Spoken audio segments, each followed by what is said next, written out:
welcome to another edition of Joy News Interactive with me, Bernice Abu Bedu. I call it the Russia 2018 World Cup opening edition. Now, join the conversation on Facebook and Twitter. We are Joy News on TV. Now, it's a big day for all of us, I guess, as we count down to the start of the 2018 FIFA World Cup. This show is live from Digital Terrestrial A09925339 here in Kokulumlimle, Accra, also on DSTV channel 421 and GoTV channel 144. First story now. The Ministry of Education says it's working very hard to transform Ghanaian classrooms into inviting environments that would develop the right caliber of human resource for the country. Now, according to Deputy Minister of Education, Dr. Yawe Duchum, many Ghanaian classrooms do not motivate students to learn. And as you may know, there are a lot of them. We brought you stories from different parts of the country. But is this a timely intervention? What do you think about it? Let's go onto Facebook and get your thoughts on this particular issue. And well, while we wait for the comments to come up today, we'll also be talking about World Blood Donor Day. And just to find out from you, is this something you think about? Do you donate blood regularly? Do you know that you could actually save a life? We'll be coming back to talk about that quickly. But let's go back to the issue of making our classroom environment friendly. And Philip Ahuma says, in fact, we are tired of the talk. We'd like to see it done. We've had a lot of promises in the past, but nothing has changed. Schools on the trees, sheds are just too much for a developing country like Ghana. And Walanya says, we thank God because the state of some of the schools is very bad. Bayer Jeremiah says, the ministry should move beyond the talk and start working. It's a good move, if only it will be done.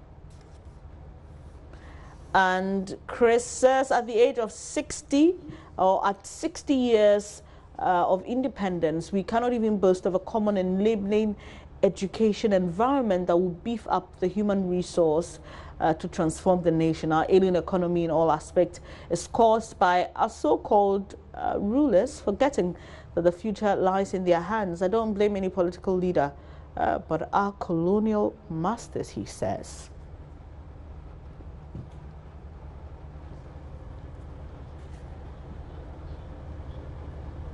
So today's World Blood Donor Day, it's simply a day set aside to say thank you to voluntary unpaid blood donors across the world, whilst also raising awareness for the need for people to have regular blood donations.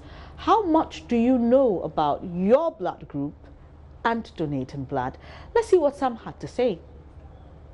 Yes, as you can see the one here. Have you ever donated blood? Yeah, twice. The first time I felt a bit scared because I've not been injected for a very long time, and then that was going to be another time I'm going. So I was really kind of scared. But then after I donated my blood, everything was cool. I relaxed, and then I just got something little to it, and then I was moving on. I was actually told that you donate the blood within every 4 months. So if you donate for the first time, you need to wait for another 4 months to regain the blood before you can also donate again. Be positive. I've never donated before.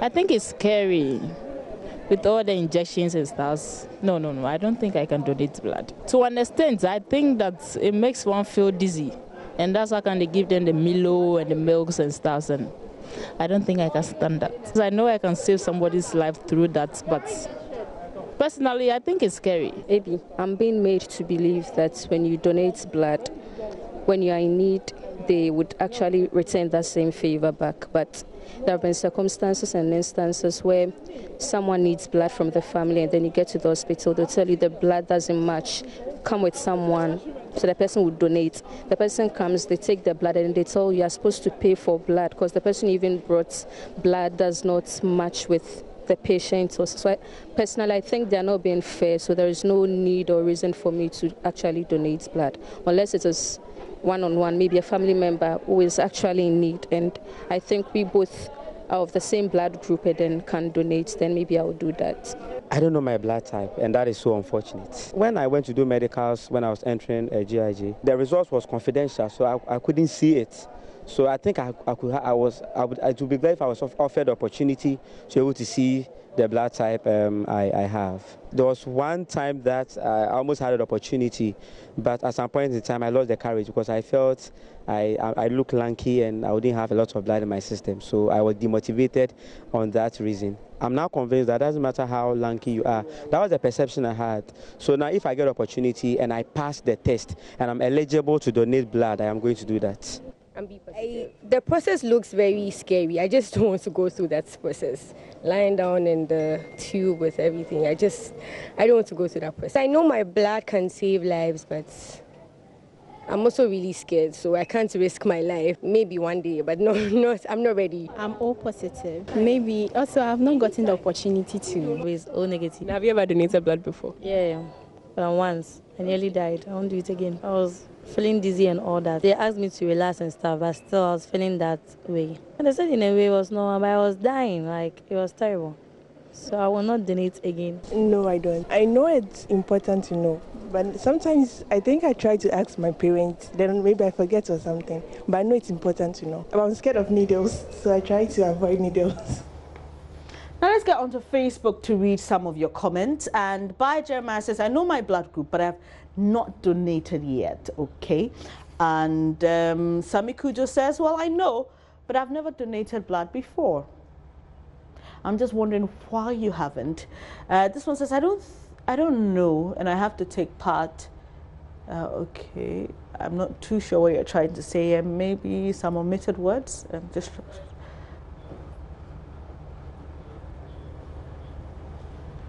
So today's Blood Donor Day.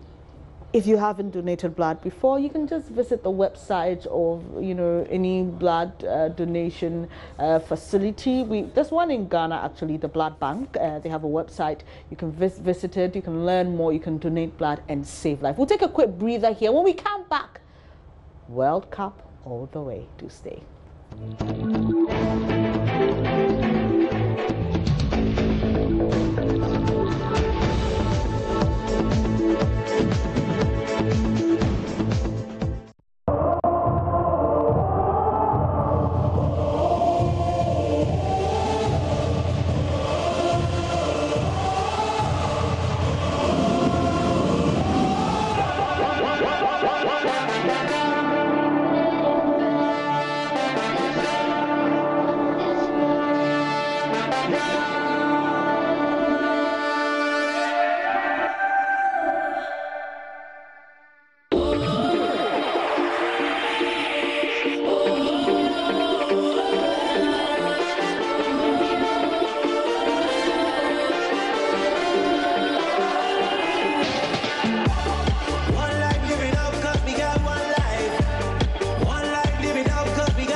So that's the theme song for this year's World Cup. As sad as we are, Ghanaians, that our Black Stars did not qualify for this World Cup, we are still very excited to join the rest of the world to watch and to offer our support to, Nigeria and other African countries.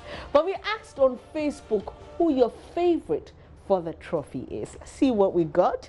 And this is actually a tweet saying, tomorrow it shall be a reality, #World Cup, #Egypt. So Adred Mohamed Salah scoring in his first match. Oh, people already started dreaming about it. So much passing for football. And Emmanuel Apia Ejepon says, France.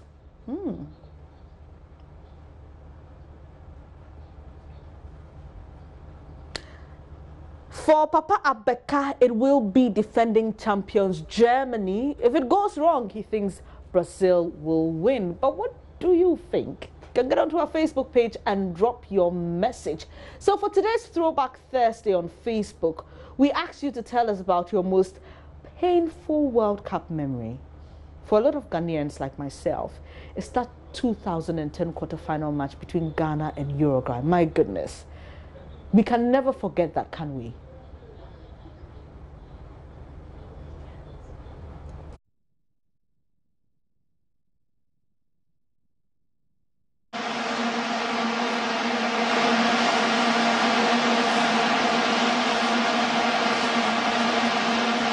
Da ist Boateng, da ist Apia.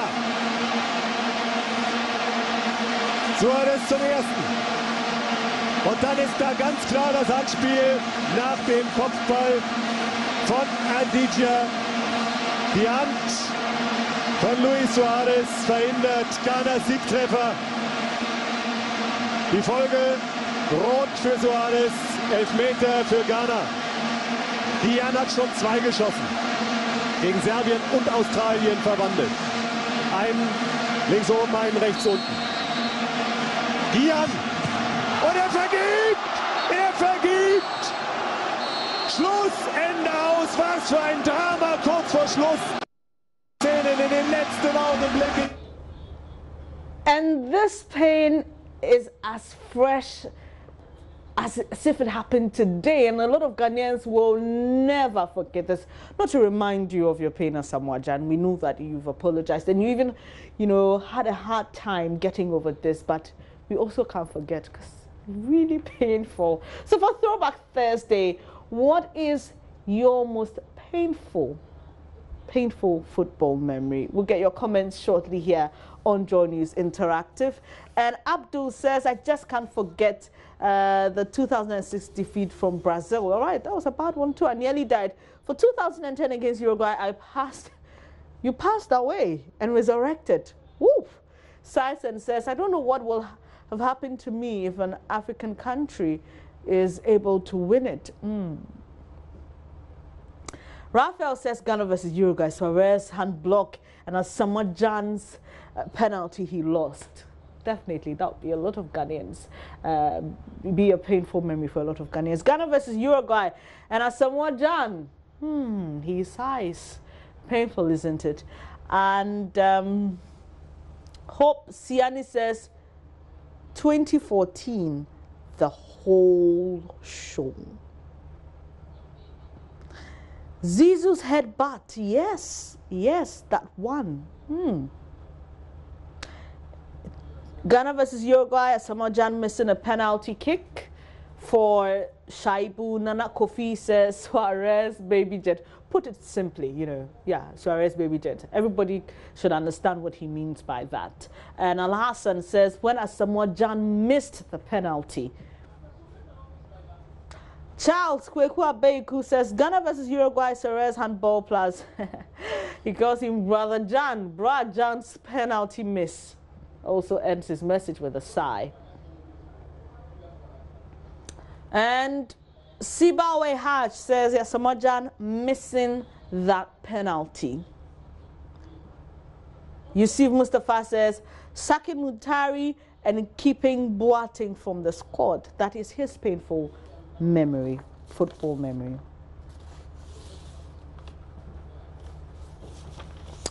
Desmond Cyril says was when Ghana government sent money to players using a plane. All right, so that's a painful World Cup memory people are sharing here if you just joined the show. Kwabinachira Owusu says Ghana versus Italy in 2006. Osei Kufuor's back pass. Oh, that one too was a very bad one. Says it really got to me. Walanyo says Ghana versus Uruguay, Suarez and Asamoah Gyan's penalty he lost.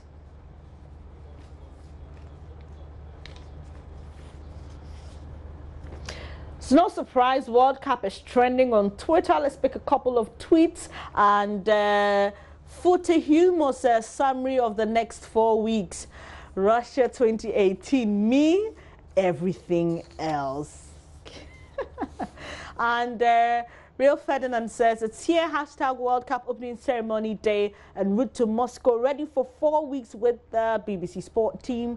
All right, come on at England. Well, a lot of people think England won't do so well. I don't know why they think so, but let's see how England performs in the 2018 World Cup. And Lucas Podolski says at FIFA World Cup, let's go. Yeah, let us go.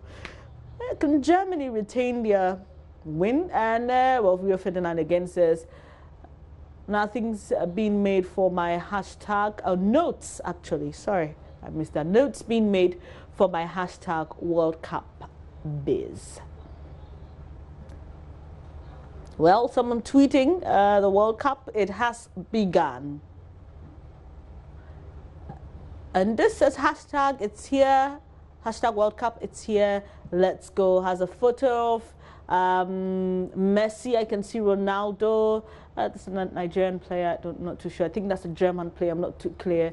All right. Ozil it is. And then, well, our jersey is beautiful, isn't it? I mean, for Nigeria. Yeah, it's very nice. Yeah, it's very nice. You're going to do well. Don't worry. Our Nigerian brothers, we are with you. You've got to do this. And Leo says, I'm ready for World Cup from Japan. All right.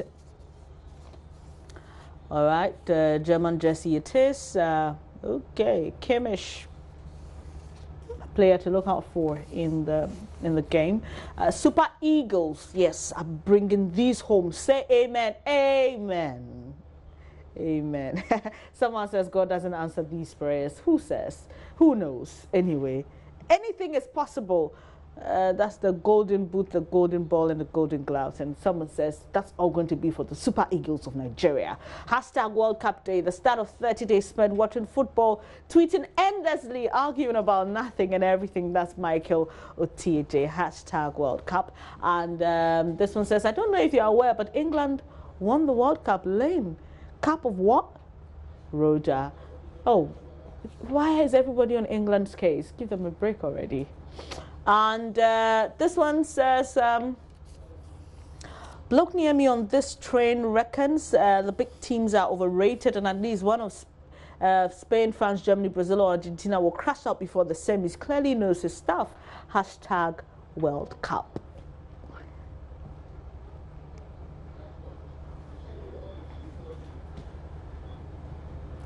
So still on the World Cup, but in a very interesting way, or in an interesting twist. A senior Russian lawmaker in charge of family-related issues says Russian women should desist from having sex with mixed-race men during the tournament. Ooh, Tamara Pletnyova is worried women may end up as single with mixed-race children. Interesting. Let's get your thoughts on this. We'll bring you the comments on this one later. But really, what do you think about that? But before I bring you the comments on that, Abedi Pele is trending, and we'll bring you some quick tweets trending because, well, as you may be aware, he's part of government's interim committee to see to football affairs while they work on dissolving the GFA. And so Opele Boati says Abedi Pele is an international icon that any government would need to get to FIFA. Let's accept his image outside there is huge and impeccable. Well, someone thinks otherwise. Says remove Abedi Pele and put someone like Tony Buffo if it's about international and FIFA links. All right, he thinks that Abedi has disgraced himself. Hashtag focus. He doesn't tell us why he thinks so, but that's his opinion at Flex Showbiz Ghana. At Osai Official says Dr. Kofi Amwan Abedi Pele to handle Ghana football looks funny. If you know, you know.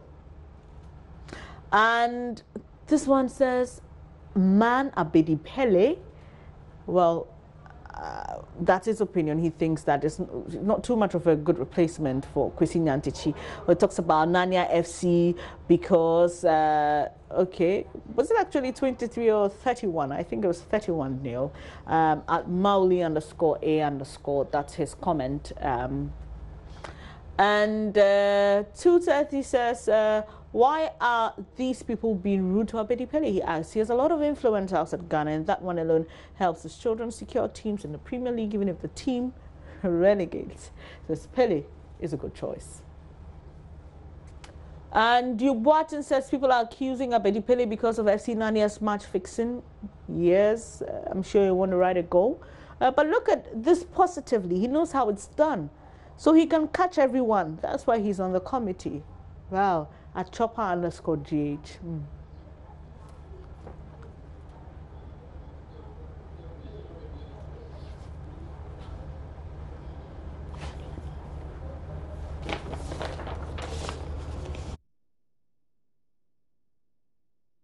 So this is Joy News Interactive. As always, a real pleasure to have you on the show. About the comment on the Russian lawmaker asking Russian women to desist from having sex with mixed-race men. Apologies, I can't bring it now, but get onto our Facebook page. There are a lot of comments there. You can do all to drop yours as well. There's an interactive edition during the primetime news in the evening, and definitely a lot more to discuss on the World Cup. Don't forget that you can tune in Joy 99.7 FM at 2 p.m. when we take up the opening ceremony of the World Cup, and also that first match between host nation Russia and Saudi Arabia. This is where to get the best commentary. George Adojina, Gary L. Smith, and the entire team. So that'll be it from me. Also, myjoyonline.com/World Cup. You can get all the updates that you need to know. I'm Bernice Abubedu. Do enjoy the rest of your day.